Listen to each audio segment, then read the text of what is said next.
Why is cockroaches so hard to kill?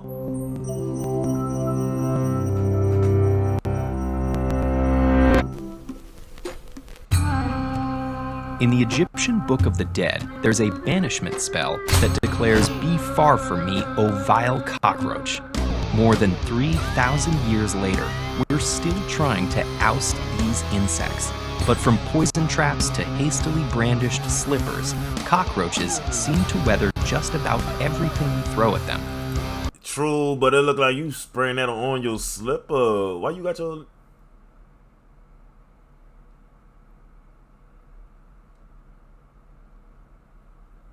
My bad. So, what makes cockroaches so hard to kill? There are nearly 1,000 cockroach species. 99% 5,000 live in a range of habitats where they play important ecological roles by recycling dead or decaying matter and nourishing other animals. But a couple dozen species adapted to live in close association with humans. German and American cockroaches are among the most common, and they owe their resilience to a combination of physical and chemical adaptations. When it comes to old-fashioned removal methods, they're troublingly tenacious.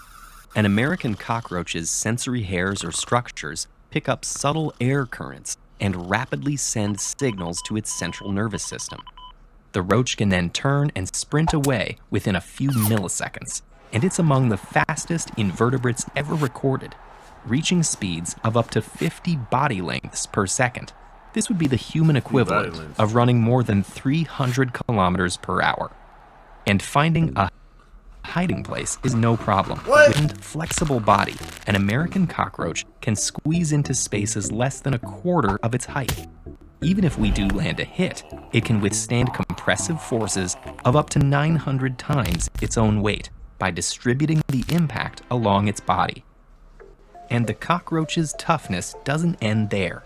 Cockroaches can eat a variety of organic matter, including hair, dead skin, adhesives, and paper.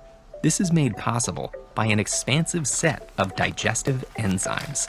Cockroaches are able to thrive even in nutrient-poor environments.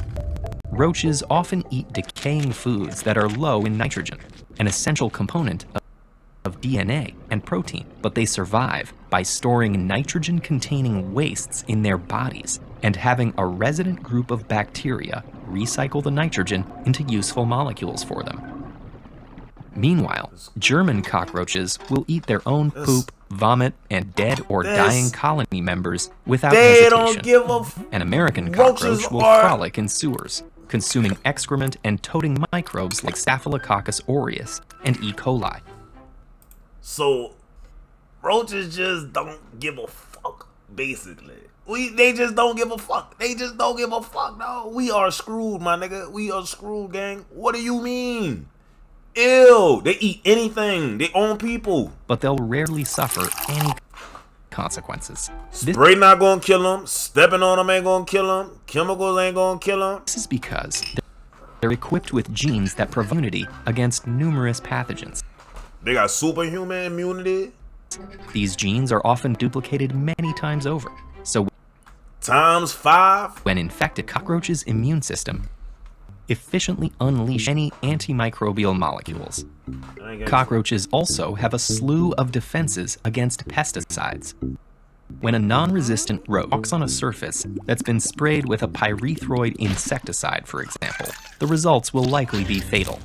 Once absorbed, the chemical binds to sodium channel proteins, which help propagate nerve impulses. The pyrethroid keeps the sodium channels open, so the nerves fire repeatedly, and soon the cockroach dies. But if a resistant roach is exposed to pyrethroids, it'll be just fine. Genetic mutations have given them sodium channels that the pyrethroids can't bind to. The cockroach also produces more detoxification enzymes, which render the pesticide harmless, and the cockroach simply excretes it as a waste. Because German cockroaches reproduce especially quickly, populations may evolve resistance to a new pesticide within months. So far, they're already resistant to 43 different chemicals. But contrary to popular belief, cockroaches would probably not survive a nuclear apocalypse. Right, though. Compared with other insects, cockroaches are only mildly tolerant to radiation. They would die near the sites of nuclear explosions and would still be severely compromised miles away. Moreover, disaster threatening humanity also jeopardize the habitats and buffets we provide roaches. Perhaps the only way to beat them is through our mutual destruction.